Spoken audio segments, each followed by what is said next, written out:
മുമ്പ് അറിയണമെന്നുണ്ടെങ്കിൽ ഈ ദേവിയുടെ ക്ഷേത്രത്തിന് ഈ ക്ഷേത്രത്തിന് പ്രാധാന്യം അറിഞ്ഞിരിക്കണല്ലോ സ്വാമിജി ഇവിടെ വരണമെന്നുണ്ടെങ്കിൽ. അപ്പോൾ ഭാരതത്തിൽ ഇഷ്ടം പോലെ പ്രധാനപ്പെട്ട സ്ഥലങ്ങളില്ലേ, ഇവിടെ വന്നിരിക്കണമെങ്കിൽ ഈ സ്ഥലത്തിന് പ്രാധാന്യം വേണമല്ലോ.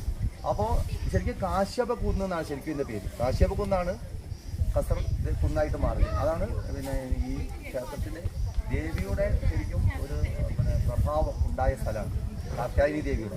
അതാണ് കസർ ദേവി എന്നുള്ള പേരിലേക്ക് മാറ്റപ്പെട്ടത്. എന്തായാലും ആ രാജാക്കന്മാർ അവരുടെ കുലദേവതയെ സ്വീകരിക്കുകയും അങ്ങനെ അവിടെ ക്ഷേത്രം പണിയും വളരെ നൂറ്റാണ്ടുണ്ട്. പക്ഷെ ഇന്ന് കാണുന്ന ക്ഷേത്രം പിന്നെ 9-ാം നൂറ്റാണ്ടിൽ ഉണ്ടാക്കിയതാണ്. അതിനുശേഷം പിന്നീട് പല കാലഘട്ടങ്ങളിലായിട്ട് ബിർള കുടുംബത്തിൻ്റെ സംഭാവന കൊണ്ടാണ് പിന്നീട് ഈ ഇന്നിപ്പം കാണുന്ന രീതിയിൽ മാറ്റങ്ങളൊക്കെ വരുത്തിയിരിക്കുന്നത്. പക്ഷേ സ്വാമിജി ഇവിടെ വന്നതോടുകൂടിയാണ് ഈ ക്ഷേത്രത്തിന് പുറം ലോകം, അതായത് ഭാരതത്തിൻ്റെ മറ്റു ഭാഗങ്ങൾ അറിയാൻ തുടങ്ങി. മറ്റ് ഈ പ്രദേശങ്ങളിലുള്ള ഹിമാലയ പ്രദേശങ്ങളിലുള്ള ആളുകൾ അറിഞ്ഞിരിക്കുന്നതിന് അപ്പുറത്തേക്ക് സ്വാമിജി 1800 അവിടെ വായിച്ചല്ലോ 1890-ലാണ് സ്വാമിജി ഇവിടെ വന്നത്. പക്ഷേ ഇവിടെ അപ്പം കഴിഞ്ഞ ദിവസം ഞാൻ പറഞ്ഞതുപോലെ ഇവിടെ സ്വാമിജി ദിവസങ്ങളോളം ഇരുന്നു ഈ സ്ഥലത്ത്. വന്ന് ഭക്ഷണത്തിലുള്ള സ്ഥിതിക്ക് അറിയാലോ, അപ്പോൾ ആരെങ്കിലും കൊണ്ടു കൊടുത്താൽ കഴിക്കും.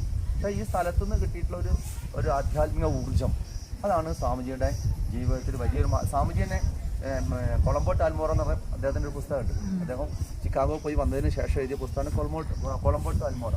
അപ്പോൾ ആ പുസ്തകത്തിലും അദ്ദേഹം പരാമർശിക്കപ്പെടുന്ന സ്ഥലമാണ് ഇത്. അപ്പോൾ അദ്ദേഹത്തിന് ഇവിടുന്ന് കിട്ടിയ ഒരു ആധ്യാത്മിക ഊർജ്ജം, ആ ഊർജ്ജമാണ് പിന്നീട് അദ്ദേഹത്തിൻ്റെ ജീവിതത്തിലെ നേരത്തെ സ്വാമിന് രാമകൃഷ്ണ പരമഹംസന് കിട്ടുകയും അത് തുറന്നു വരികയും ചെയ്തു. പക്ഷേ ഇത് വലിയ രീതിയിലുള്ള മാറ്റത്തിന് അദ്ദേഹത്തിൻ്റെ ജീവിതത്തിൽ വലിയ മാറ്റം. അതിനെ തുടർന്നാണ് ഭാരത പര്യടനം ആരംഭിക്കുന്നത്. ഇവിടുന്ന് ഹിമാലയത്തിന് മേലിലാണ് കന്യാകുമാരിക്ക് പോകുന്നത്. അപ്പോൾ നമ്മൾ ഭാരതത്തിൻ്റെ ഭൂപടം ആലോചിക്കാം. അതിന് മേലെ നിന്ന് സ്റ്റാർട്ട് ചെയ്തിട്ട് യാത്ര ചെയ്തിട്ടാണ് അദ്ദേഹം ഇവിടെ ഇരുന്ന് കന്യാകുമാരി എത്തുന്നത്. അവിടെ തപസ്സിരുന്നത്. അതിന് ശേഷമാണ് ചിക്കാഗോയിലേക്ക് പോകുന്നത്. അപ്പോൾ എന്തായാലും അങ്ങനെയുള്ള ഒരു ഭാരതത്തിൻ്റെ വലിയൊരു ആധ്യാത്മിക സന്യാസി പര്യനിൻ്റെ ആ ഒരു ഉത്ഭവത്തിന് കാരണമായ സ്ഥലങ്ങളിൽ ഒന്നാണ്. അപ്പോൾ അദ്ദേഹത്തിൻ്റെ പല കാരണങ്ങളുണ്ട്. അദ്ദേഹത്തിൻ്റെ ആ ഒരു പ്രഭാവം ശരിക്കും അറിയണമെങ്കിൽ അദ്ദേഹത്തിൻ്റെ നിരവധി ജീവിത കഥകളിൽ ഒരു സംഭവം അടുത്ത ദിവസം ഞാൻ വായിച്ചു വെച്ചാൽ, അദ്ദേഹം ജർമ്മനി പോയ സമയത്ത് ജർമ്മൻ ഭാഷ അദ്ദേഹത്തിന് അറിയില്ല. അപ്പോൾ അദ്ദേഹത്തിൻ്റെ അവിടെ അദ്ദേഹം ആദ്യത്തെ നൽകുന്ന ഷോപ്പൻഹോവറിൻ്റെ ഒക്കെ സമകാലീനായിരുന്ന അദ്ദേഹത്തിൻ്റെ ആരാധന ഡോയ്സൺ എന്ന് പറഞ്ഞ ആളായിരുന്നു.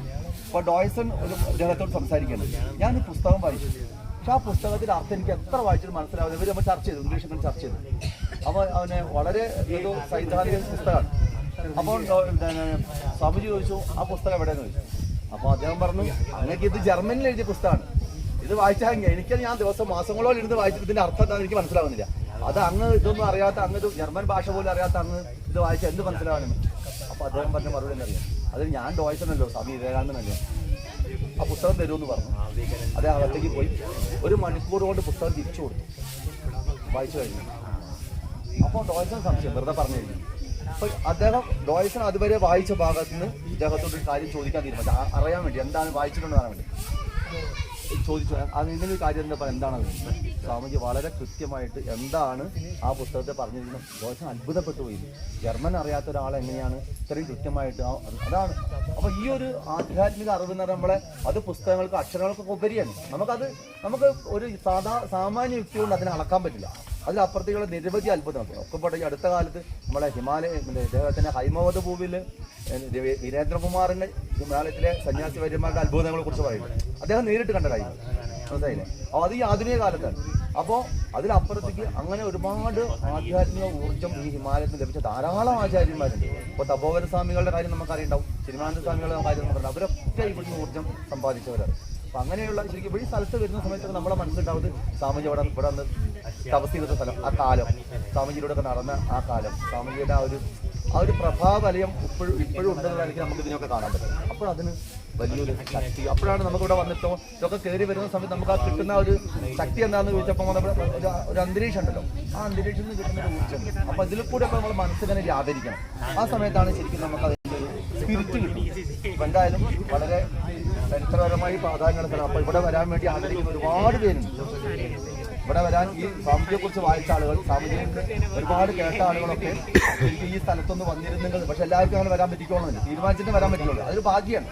അപ്പോൾ നമ്മൾ എന്തൊക്കെ കഷ്ടപ്പാടുകളും ബുദ്ധിമുട്ടുകളും ഒക്കെ ഉണ്ടെങ്കിൽ പോലും ഇതൊക്കെ വരാൻ പറ്റിയല്ലോ എന്നുള്ളൊരു സന്തോഷം, അങ്ങനൊരു നമ്മളോടൊരു സംതൃപ്തി തോന്നും. നമ്മളോടൊരു എന്താ പറയുക, ഒരു തൃപ്തി തോന്നും.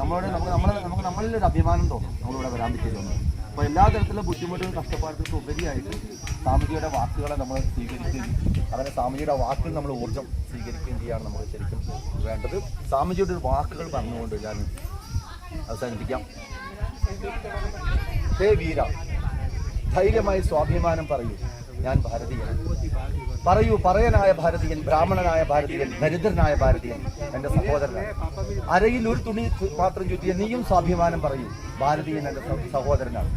ഭാരതീയ സമുദായം ശൈശവത്തിലെ തൊട്ടി, യൗവനത്തിലെ ഉദ്യാനം, വാർദ്ധക്യത്തിലെ വാരണസി.